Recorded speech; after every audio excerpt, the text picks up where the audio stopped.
Bonjour. Alors, analyse du CAC 40 de la clôture de vendredi 6 novembre 2020. On s'aperçoit que nous avons une bougie qui est à l'intérieur du corps de la bougie de la veille et que on est toujours au-dessus du nuage de Ichimoku. Donc très intéressant cette configuration-là, d'autant que nous voyons que la Tenkan est en train de couper la Kinjun. Une configuration donc toujours haussière pour le CAC 40. Néanmoins, nous allons regarder, ça c'est le marché futur sur les CFD CAC 40. Nous allons regarder en daily aussi ce qui se passe sur le spot, sur le CAC 40 cash. Donc sur le cash, on s'aperçoit qu'après avoir laissé une île sur cette partie-là du CAC 40, nous avons eu gap, très forte hausse, regap, et puis donc vendredi comblement du gap, ce qui nous laisse en dessous des niveaux de cette bougie-là et des deux plus hauts de cette bougie-là. Ceci, c'est un peu comme une planche, il va falloir la casser, hein. Imaginez que ça c'est un coup de poing, faut que ça casse. Si on casse cette zone, et franchement, et qu'on clôture au-dessus de cette zone, il est quasiment acquis de voir une hausse beaucoup plus importante. Hein. Si on dézoome un petit peu, on peut voir qu'on a effectivement un objectif à 5200 points environ. Et ensuite, on a du 5493 qui se situe par ici, c'est cette bougie-là. Donc une forte hausse en perspective, voire d'aller voir, pourquoi pas, ensuite les plus hauts qui se situent par ici sur les 6000, 6100, hein, sur cette zone-là. Donc la configuration se prête à aller beaucoup plus haut. Les élections et le Covid en décideront. Nous allons quand même maintenant voir sur les CFD sur différentes valeurs temps. Donc voilà, on retourne sur les CFD. On s'aperçoit que sur le marché futur, il y a eu un gap ici, mais par contre, le gap ici n'existe pas sur le CFD. Pourquoi? Parce que tout simplement, les marchés futurs continue à coter après la clôture du CAC 40. Donc, ce qui explique des différences de bougies hein, sur le CAC 40 spot, hein, sur le cash, on a un réel doji, alors que là, par exemple, on n'a pas vraiment un doji, on a plutôt une bougie avec une forte incertitude vers le haut et vers le bas, mais c'est pas totalement un bougie parce qu'on clôture et on n'ouvre pas au même point. Pourquoi? Parce qu'on ouvre à 8h du matin alors que le cash ouvre à 9h et on clôture à 22h alors que le cash clôture à 17h30. Donc c'est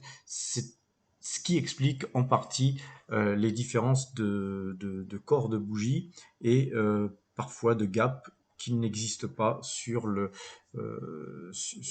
futur alors qu'il y a un gap sur le spot. Alors maintenant on va aller regarder sur le 5 minutes ce qui se trame sur le 5 minutes. Donc tout simplement on regarde le 5 minutes et on va aussi dézoomer. Alors, ce qui est intéressant sur Ichimoku, c'est que c'est un système qui fonctionne aussi bien sur du daily que que de l'intraday en 5 minutes, 15 minutes, 30 minutes, sur toutes les valeurs temps, Ichimoku fonctionne. Donc on s'aperçoit que on a eu ici une forte hausse où on a vu effectivement les cours monter au-dessus du nuage. On a tout cassé puisque les cours sont montés au-dessus de la Kimjun et de la Tenkan qui se sont croisés. Hein. On a bien vu ce croisement qui était donc un très fort signal d'achat sur le 5 minutes ici. et ensuite on a eu une petite inversion de tendance pour aller retoucher plus ou moins le nuage et repartir le bas du nuage et repartir sur le haut du nuage et puis ainsi fluctuer